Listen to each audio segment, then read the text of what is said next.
सद्गुरू ग्रामविकास प्रतिष्ठान संचलित dynamic English school कर्जतमधील इंग्रजी माध्यमाची उत्कृष्ट निकालाची परंपरा असलेली पहिली शाळा CBSE आणि स्टेट बोर्ड अशा दोनही अभ्यासक्रमांची सोय, सर्व परीक्षांसाठी तज्ज्ञ आणि अनुभवी शिक्षकांचं विशेष मार्गदर्शन। Dynamic English medium school Karjat.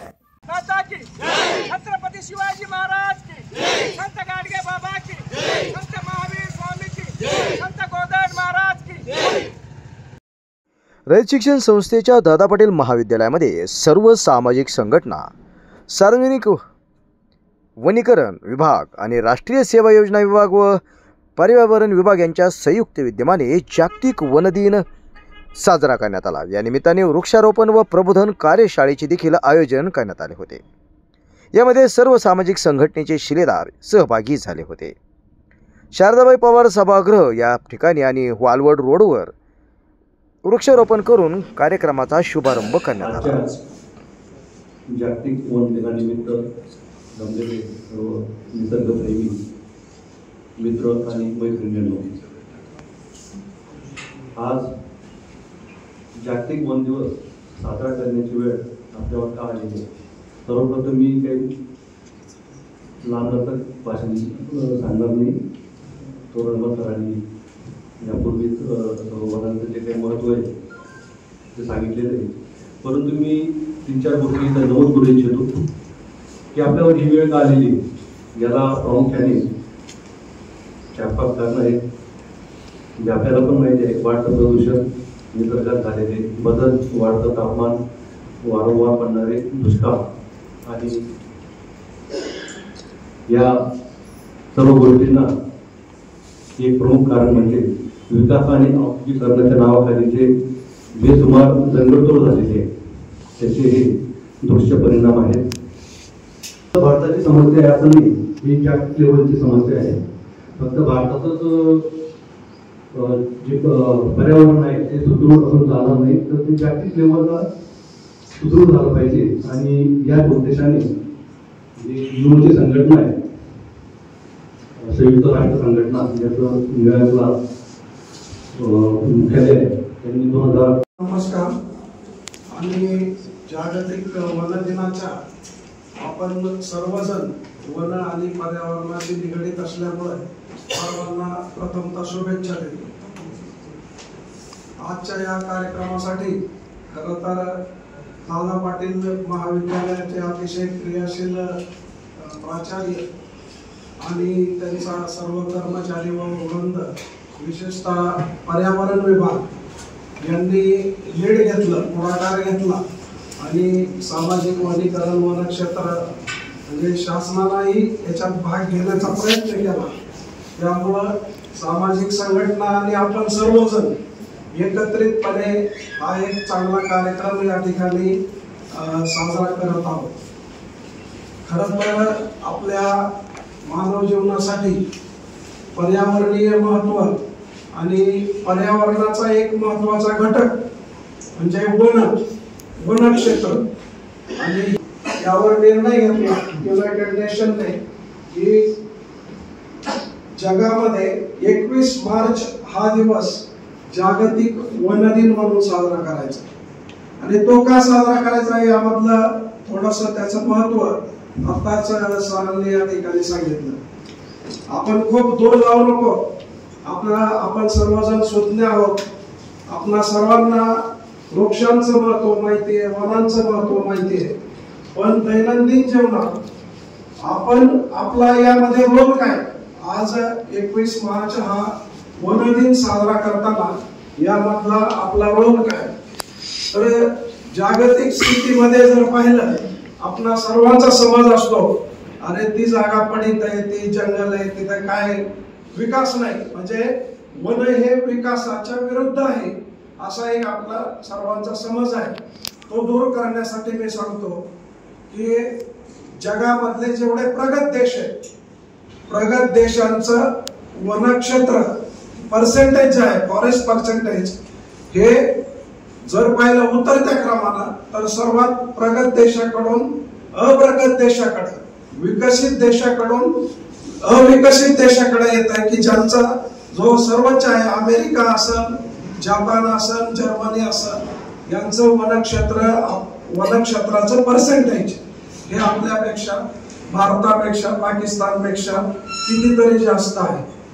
म्हणजे आपला जो समज आहे की फॉरेस्टमुळे विकास होत नाही, त्यामध्ये हे लक्षात येईल आपल्याला की फॉरेस्ट जर समृद्ध असेल, वनक्षेत्र तर जर जास्त असेल तर तो देश प्रगत देश असेल. कारण आपण म्हणतो की कृषीची जननी, आम्ही म्हणतो की कृषीची जननी हे वन आहे. वन नसेल तर कृषी म्हणजे शेती नसेल. आपण पहा की आपला देश हा कृषी प्रधान देश आहे, मग आपल्याला वनांची आवश्यकता आहे किंवा नाही. तर त्या वनामध्ये पण एक दोन गैरसमज असतात. सध्या आपण पाहतो की आपल्या जे शासनाची जमीन असते किंवा भूभाग आहे, त्यामध्ये वनक्षेत्र, that lands belongs to forest department, त्याला कायद्याचं बंधन आहे, त्याला कायदा लागू होतो, त्याला आपण वनक्षेत्र म्हणतो. आणि बाकीची ज्या जमिनी आहेत त्या वनेतर जमिनी आहेत. जर झाडोळा असला तरी आपण त्याला म्हणतो अरे इथं चांगलं जंगल झालंय, परंतु कायद्याच्या दृष्टीनं ते वन नसतं. परंतु आपण आता जगामध्ये पाहतोय किंवा आपल्या देशामध्ये, राज्यामध्ये, की कुठलाही विकास हा ज्या ठिकाणी विकास होणार त्या ठिकाणी वन हे भकास होणार, हे ठरलेलं आहे. आणि मी विकासाच्या विरुद्ध नाही. विकास हा झाला पाहिजे, परंतु तो पर्यावरण पूरक असला पाहिजे. यासाठी आपल्या सर्वांची किंवा जनतेचे आपल्याला एक जागृती करणं आवश्यक आहे, जनजागृती करणं आवश्यक आहे. आणि अशा जनजागृतीचं करणं हे जगभर करणं, यासाठी हा जीवो जीवस जीवना हा संदेश देणारी आपली भारतीय संस्कृती. आणि अशा भारतीय संस्कृतीमध्ये आज 21व्या शतकात आपणास वन्यजीव सप्ताहापासून, चिमणी दिन साजरा करण्यापासून, जागतिक वसुंधरा दिन साजरा करण्यापासून तर आजचा हा जागतिक वन दिन साजरा करण्याची वेळ आहे. ही खरं तर चिंतनीय अशी गोष्ट आहे. आणि त्या निमित्तानं या बाबतीमध्ये केवळ शासनाचा एक भाग म्हणून काम करणारे नव्हे, तर खऱ्या अर्थानं हे काम समाजाच्या माध्यमातून व्हावं म्हणून ते प्रयत्न करत आहेत. अशा सामाजिक वनीकरण विभागाचे आपल्या तालुक्याचे आवेटको ज्यांनी आता अत्यंत कळकळीनं आपल्याकडून काहीतरी सांगितलं, गांधी साहेब, त्याचबरोबरीनं त्यापूर्वी जे DFO आहेत पाटील साहेब, त्यांनी पण यामागचं गांभीर्य सांगितलं. आणि आज सेवानिवृत्त जरी असेल तरी सेवानिवृत्तीनंतर आपला वसा पुढे घेऊन जायचं काम ते करत आहेत, की ज्याने अत्यंत प्रदीर्घ विवेचन करत असताना या 3-4 बाबी ज्या आहेत, मग वन्यजीव असतील किंवा वृक्ष संवर्धन असेल, याच्या संदर्भामध्ये फार विस्तारानं आपल्या पुढे आपले विचार मांडले. असे तोरणमल साहेब आमचे 2 जाणीवपूर्वक नव्या पिढीचे प्रतिनिधी म्हणून NSSचे विद्यार्थी मंचावर आपण या ठिकाणी बसवलेले आहे. हे विद्यार्थी आणि खरं तर आता उल्लेख केला 1600हून अधिक दिवसांपासून पर्जन्य छायेच्या मध्ये असलेला आपला जो भाग आहे, या ठिकाणी पर्यावरणाच्या प्रबोधनासाठी, संरक्षणासाठी, संवर्धनासाठी अविरतपणानं कार्यरत असलेली, वाहून घेतलेली जी काही सर्व सामाजिक संघटना त्याचे सर्वतोदृष्टी दिला आहे.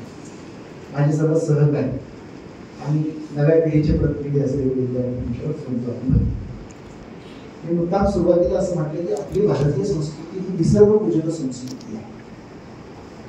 आणि अशा आज आपल्या कार्यक्रमाचे अध्यक्ष माननीय प्राचार्य सर तसेच सर्व सामाजिक संघटनेचे आमचे खात्याचे निवृत्त अधिकारी श्री तोरणमल सर आणि हा कार्यक्रम ठरवण्याचं एकदम अचानक ठरले आजच आमचा विषय झाला सरांचा. तर तुमच्या शाळेच्या परीक्षा कॉलेजच्या चालू असल्यामुळे विद्यार्थी नाही मिळायचे, त्यामुळे आपण रॅली वगैरे काढण्याचं काही हे नाही केलं. परंतु सर्व सामाजिक संघटना यांच्याकडून हा कार्यक्रम आणि कॉलेजकडून ठेवण्यात आला, याबद्दल प्रथम मी त्यांचे आभार मानतो. आणि आता हा कार्यक्रम चालू आहे आणि ही संघटना जी काम करते याच्याविषयी मला थोडं सांगावंसं वाटतं. कारण प्रत्येक तालुक्याला अशा काही संघटना नाही आहेत माझ्या मते, पण आपल्या तालुक्यामध्ये जे काही ही संघटना काम करते याचं किती कौतुक करावं, पण त्याचं कोणाला घेणं देणंच नाही. तर सरांना सुद्धा माझी विनंती आहे पुढं सर, त्यांना वेळोवेळी ज्यावेळेस मनुष्यबळ लागेल त्यावेळेस आपण उपलब्ध करून द्या. तर त्यांनी आतापर्यंत आपल्या कर्जतमध्ये किती 6 लाख रोपं सर, बरोबर ना, 1.25 लाख रोपं लागवड करून जिवंत जे आहे आम्ही स्वतः पाहिले, इतकं चांगलं काम केलं. आता हे तुम्हाला पटेल तरी कसं होतं, थोडा कोरोनाचा काळ पाहतो तुम्ही.